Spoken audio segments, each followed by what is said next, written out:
तो कैसे हैं सभी लोग। तो आपका स्वागत है सिविल सेवा मार्गदर्शन के यूट्यूब चैनल पे। एक और कंसेप्ट के साथ हम आपके साथ फिर से मिल रहे हैं। तो आज हम देखेंगे कंसेप्ट जीडीपी वर्सेस जीएनपी। तो इकोनॉमी का one of the major part as far as your BPSC exam is concern.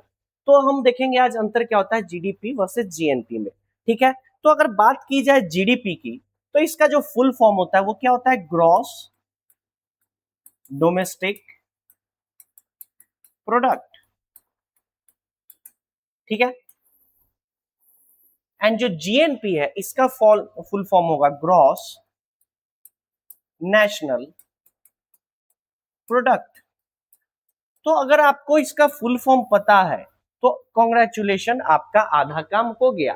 ठीक है, तो अगर बात की जाए जीडीपी की, तो जीडीपी का मतलब होता है एक साल के अंदर में, एक फाइनेंशियल ईयर के अंदर में एक कंट्री जो है अपने पॉलिटिकल बाउंड्री के अंदर कितना प्रोडक्ट, कितना गुड्स एंड सर्विसेज मैन्युफैक्चर करती है, उसका मॉनेटरी वैल्यू, मतलब all the monetary value of the goods and services produced within a political boundary of a country is known as its GDP। ठीक है, तो क्या होगा? Summation of monetary value of all goods and services produced in a financial year of a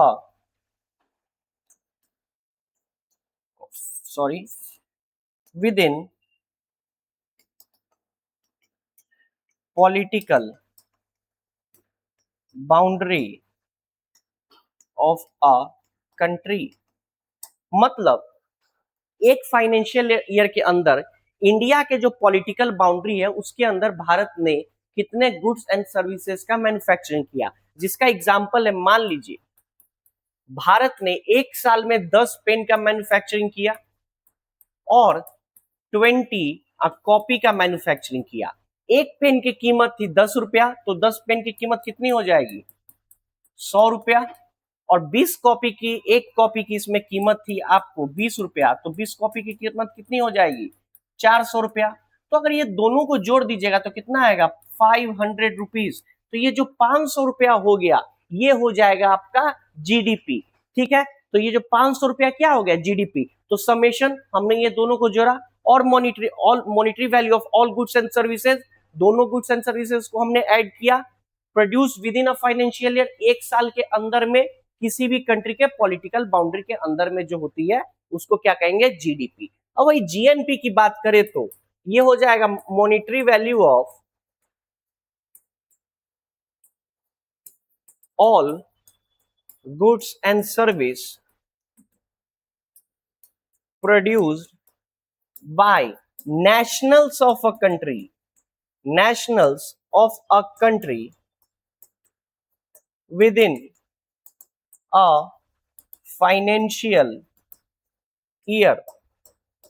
मतलब एक साल के अंदर में हमारे भारतीय नेशनल्स के द्वारा ऑल ओवर द वर्ल्ड कितने गुड्स एंड सर्विस मैन्युफैक्चर किए गए उनको क्या कहेंगे हम लोग? जीएनपी। अदरवाइज जीडीपी क्या होगा? पॉलिटिकल बाउंड्री के अंदर भी जितने लोग ने प्रोड्यूस किया उसको आ जाएगा किसमें? जीडीपी में। जीडीपी में आपके फॉरेन नेशनल्स भी आ सकते हैं जो इंडिया में डिसाइड कर रहे हैं, क्योंकि हमने यहाँ ना तो सिटीजनशिप की बात की, ना हमने नेशनल्स की बात की, ना यहाँ रेसिडेंट की बात की। मतलब पूरे भारत में, भारत की जितनी टेरिटरी है उसके अंदर भारतीय लोग भी के द्वारा जितना गुड्स एंड सर्विस प्रोड्यूस किया, फॉरेन्स के द्वारा भी जितना गुड्स एंड सर्विस प्रोड्यूस किया गया, वो सबका मॉनेटरी वैल्यू किसमें आ जाएगा? जीडीपी में। अदरवाइज हमारे भारत के सिर्फ लोग जिनके पास भारत का नेशनलिटी है, अगर उनको मिला दे एंड फॉरेन में भी जो भारत के लोग रह रहे हैं उनको भी मिला दे, अगर उनके द्वारा जितना गुड्स एंड सर्विस प्रोड्यूस किया गया उसको क्या कहेंगे हम लोग? जीएनपी। इसको और अच्छे से देखते हैं एक छोटा सा एग्जांपल्स के साथ। ठीक है, हाँ, उससे पहले ये देख लीजिए हमारा 73वीं बीपीएससी के लिए एक prelims cum mains foundation batch आ रहा है जिसकी कीमत मात्र 13,000 रुपए रखी गई है। इसमें आपको बोथ प्रीलिम्स एंड मेंस दोनों की क्लासरूम कोर्स करवाई जाएगी। हर कोर्स के साथ आपको हैंडआउट्स मिलेगा, मेंटोरशिप मिलेगा, डाउट सेशन मिलेगा। ठीक है, प्रैक्टिकल्स होंगे क्लास में, एक्टिविटीज होंगी क्लास में, ठीक है। तो अगर आपको जानकारी चाहिए इसको कोर्स से रिलेटेड कोई अधिक जानकारी, तो आप हमारा इस नंबर पे कॉल भी कर सकते हैं एंड नीचे दिए गए एड्रेस पे हमसे कांटेक्ट भी कर सकते हैं, ठीक है। तो चलिए देखते हैं। मान लीजिए एक कंट्री है ये इंडिया, ठीक है, एंड एक कंट्री है आपका यहाँ पे ऑस्ट्रेलिया, ठीक है। अब भारत में दो लोग रहते हैं, एक का नाम है राम, एक का नाम है रॉबर्ट, ठीक है। ऑस्ट्रेलिया में भी दो लोग रह रहे हैं, एक का नाम है श्याम और एक का नाम है सैम, ठीक है। राम के द्वारा आपको 10 पेन का मैन्युफैक्चरिंग किया गया एंड रॉबर्ट के द्वारा 20 कॉपी का मैन्युफैक्चरिंग किया गया। उसी तरह ऑस्ट्रेलिया में श्याम के द्वारा भी 10 पेन का मैन्युफैक्चरिंग किया गया और सैम के द्वारा 20 कॉपी का मैन्युफैक्चरिंग किया गया। एक पेन की कीमत 10 रुपया थी, तो 10 पेन की कीमत कितना आ जाएगी? 100 रुपया। अगर एक कॉपी की कीमत भी मान लेते हैं 10 रुपया, तो 20 कॉपी की कीमत कितनी? 200 रुपया। उसी तरह यहाँ पे भी कर लेते हैं।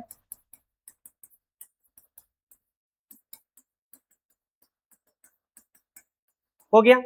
अब हमने कहा एक साल के अंदर एक political boundary of a country में जितने गुड्स एंड सर्विस प्रोड्यूस हो उनको क्या कहेंगे? जीडीपी, ठीक है।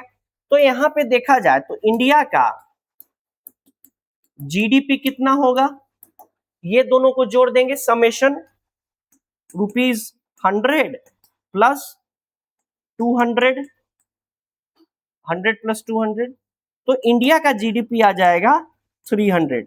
उसी तरह ऑस्ट्रेलिया की जीडीपी की बात की जाए तो ऑस्ट्रेलिया का जीडीपी भी उतना ही आ जाएगा। इसके पॉलिटिकल बाउंड्री में जितने लोग हैं उनके द्वारा प्रोड्यूस किया हुआ गुड्स एंड सर्विस का मॉनिटरी वैल्यू, तो क्या आ जाएगा? समेशन ₹100 प्लस ₹200, कितना आ गया? ₹300। तो दोनों की जीडीपी 300 रुपीज थी। अब बात करी जाए जीएनपी की, तो आप देख सकते हैं यहाँ पे जो नेशनल्स कौन कौन है, इंडिया में राम, ऑस्ट्रेलिया में श्याम। तो अगर इंडिया की हम जीएनपी निकालें, इंडिया की हम लोग जीएनपी निकालें, तो इसमें बस हम लोग जोड़ेंगे जितने राम के द्वारा मैन्युफैक्चरिंग किया गया प्रोडक्ट उसका मॉनिटरी वैल्यू और जितना श्याम के द्वारा आपको प्रोडक्ट मैन्युफैक्चरिंग किया गया उसका मॉनिटरी वैल्यू, ठीक है। जो हमारे भारतीय नेशनल्स है अगर कहीं पे भी रहते हैं दुनिया में, अगर उनके द्वारा कोई भी गुड्स एंड सर्विस प्रोड्यूस किया जा रहा है, तो अगर उसकी सारी मॉनिटरी वैल्यू हम निकाल के आपस में जोड़ देंगे तो क्या निकल जाएगा? ग्रॉस नेशनल प्रोडक्ट, बीच में एन है ना, उसी का मतलब होता है नेशनल, ठीक है। तो अगर इंडिया की जीएनपी की बात करें तो यहाँ पे समेशन किसका आएगा? राम का प्लस श्याम का। तो राम के द्वारा कितना का मैन्युफैक्चरिंग किया गया? 100 रुपीज का, और श्याम के द्वारा भी 100 रुपीज का। तो टोटल इंडिया का जीएनपी आ गया 200 रुपीज और इंडिया का जीडीपी आ गया 300 रुपीज। उसी तरह ऑस्ट्रेलिया का जीएनपी की बात की जाए तो इसमें सैम का निकालेंगे एंड सैम में किसको ऐड कर देंगे? रॉबर्ट का, क्योंकि ये भी ऑस्ट्रेलिया का सिटीजन है, ठीक है। तो सैम का कितना है? 200 एंड रॉबर्ट का कितना है? इसका भी 200। तो टोटल कितना हो गया? 400। ऑस्ट्रेलिया की जीएनपी आ गई 400, भारत की जीएनपी आ गई 200, इंडिया की जीडीपी आ गई 300, ऑस्ट्रेलिया की जीडीपी आ गई 300, ठीक है। तो ये आपको थोड़ा ध्यान रखना पड़ेगा, ठीक है। जीडीपी एंड जीएनपी में यही फर्क होता है, बस एक नेशनल का फर्क होता है, इसमें कोई फर्क नहीं पड़ता है कि वो सिटीजन है या नहीं है। अब नेशनल्स किसको कहा जाता है, अगर ये सारा डिटेल हम लोग देखेंगे तो प्लीज आइए हमारे फाउंडेशन क्लास के साथ। अभी तो जीडीपी है, इसका फॉर्मूलाज है, इसका पॉलिटिकल बाउंड्री भी पे भी थोड़ा सा चर्चा कर लेते हैं हम लोग। तो एक इसमें कैच है कि पॉलिटिकल बाउंड्री मतलब क्या। एक तो ये हमारा टेरिटरी हो गया कोस्ट लाइन का, ये हमारे पॉलिटिकल बाउंड्री में आ जाएगा, प्लस जितने भी हमारे आर्मी स्टैब्लिशमेंट हैं ऑल ओवर द वर्ल्ड ये भी हमारे पॉलिटिकल बाउंड्री में आएगा, प्लस जो हमारा एयर फ्लाइट्स होते हैं ये भी हमारा पॉलिटिकल बाउंड्री में आ जाएगा, प्लस जो हमारे शिपमेंट वेसल्स होते हैं, नाव जिसे हम शिपमेंट्स करते हैं, ये भी हमारा पॉलिटिकल बाउंड्री में आएगा, प्लस जो हमारे एम्बेसी होते हैं ये भी हमारा पॉलिटिकल बाउंड्री में आ जाएगा। तो इंडिया का पॉलिटिकल बाउंड्री मतलब ये हो गई इंडिया का पूरा लैंड, एक्सक्यूज मी,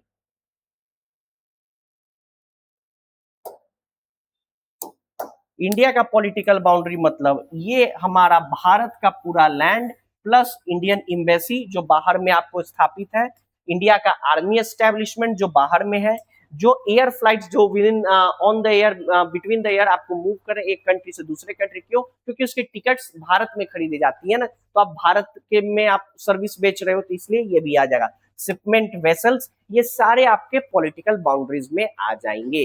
ठीक है, तो ये एक छोटा सा कंसेप्ट था, हमने काफी अच्छे तरह से इसको समझा। फिर मिलते हैं अगले कंसेप्ट के साथ, तब तक के लिए अच्छे से रहिए एंड चैनल को लाइक एंड सब्सक्राइब कर दीजिए। Thank you.